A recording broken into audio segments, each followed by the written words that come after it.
This is your market recap for June 30th, 2025.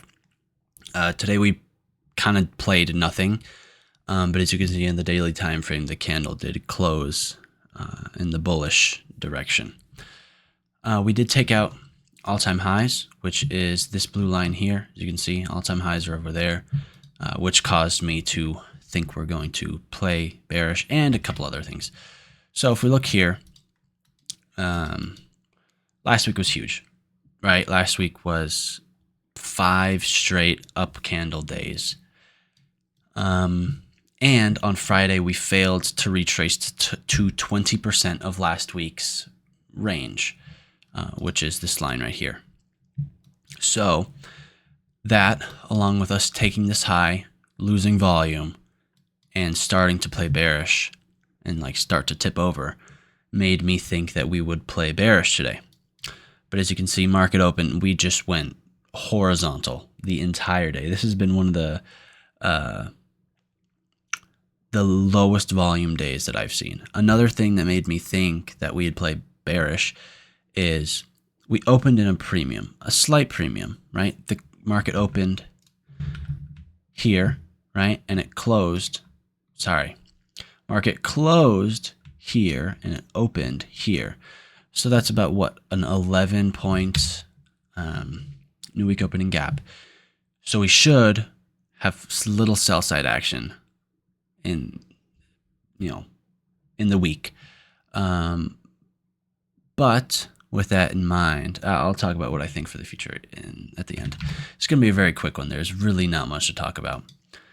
As you can see, sweep, lose volume, come down, take out this low, retrace, horizontal, take out these lows, spike up, take out the highs. I mean, no inefficiencies, nothing. 5 minute, nothing. 5 minute over here held that. Yeah, that works, but it's not tradable. Hits it once, twice, 3 times. Took out these relative equal lows here. SMT of these lows, spiked up, took out these highs. Down on the 1 minute, a whole lot of SMTs. I mean, let's just look here. Is this really something you want to be trading in? There's no direction. There's no purpose. Way too many SMTs. For example, if we look here, we had an SMT of these lows, which caused this retrace to this inverse fair value gap, played bearish, took out this low. We then had an SMT of these lows. So then, after sweeping this low and having this SMT, it was expecting to play bullish, which we did. Unfortunately, this fair value gap, I didn't trust because of the way the market was moving. This could have been a trade 100% is in the macro. But here's the thing: if I took this, that actually would have been a decent trade. I just really didn't trust price, and I was bearish. That's probably the overarching thing. So then rallied, hit equilibrium, SMT of these highs, SMT of these highs. I entered on the change in the state of delivery on the 15-second and a 15-second fair value gap. We have this 1 minute fair value gap, which is respected with this wick right there. Come back up, tap it, and expand lower. We hit my break even, so I was break even. Profit 1 was here though. Actually, no, profit 1 was here. Right there. So we were like 1.5 points away from getting profits, but then we ended up getting stopped out in profits. And then, as you can see, horizontal, another SMT of these lows. When horizontal, lunch happened, came up, took out these highs. Horizontal once again, SMT of these highs started to tick lower. I saw us trying to continue this bearish move because 1, I'm bearish on the higher time frame. 2, we have this overarching SMT at the highs, so we're most likely targeting these lows. So we rally up, get an SMT of highs. I enter on the change in the state of delivery on the 15-second and a 15-second fair value gap right there. And then price comes up, and then we get random out of nowhere. There's no news coming out, no nothing to my knowledge. Spike up, take me out, and then we spike down and hit both of my profits. And then guess what? Continue going horizontal. Last hour of trading was kind of redeemable. Spiked down, took out this low, created an SMT, expanded upwards, changing the state of delivery here, 1 minute fair value gap there. In the macro, move started. So this could have been a trade, but at that point, I'd taken 1 trade, 2 trade.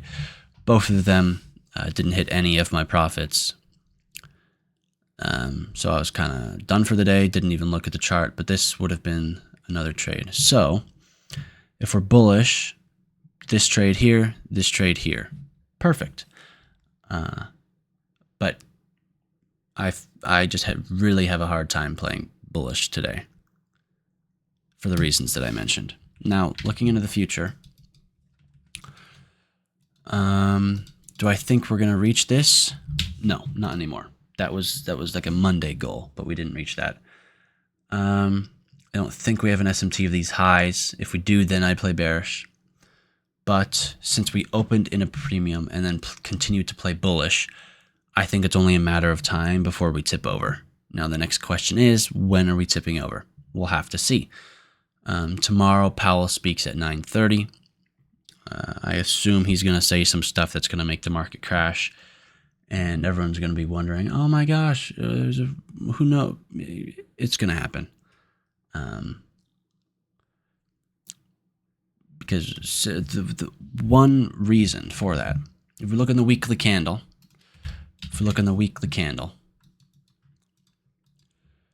you see any sell side wick here? If we get rid of all these, any sell side wick, none. So that rarely happens, and especially not after we have a 1,000 handle bullish candle. So what do I think is going to happen the rest of the week? I think definitely this is our draw. We're going to have some sort of sell side. Now, whether we have a fully bearish week or not, I can't say for now, but I do believe that it would be very, very rare if we don't. Rare and uncommon if we do not come back down and create some sort of sell side action for the week. But yeah, like I said, Powell speaks tomorrow, so hopefully that'll shake up the markets, give it a little volatility. Maybe I'll take a 10 o'clock trade, maybe, if I see stuff I like, or like how the market's moving. I'll look to trade that afternoon as well. But yeah, it really just depends on the markets because, in all honesty, I want to avoid another day like today. So yeah, not really much in the markets today, but that's the life of a trader. Nothing groundbreaking happens every single day. So some days you do have the days where you have to sit on your hands, where you take trades you shouldn't have in conditions you shouldn't have. And there are some days you just get unlucky. And I'll take some self-accountability. This first trade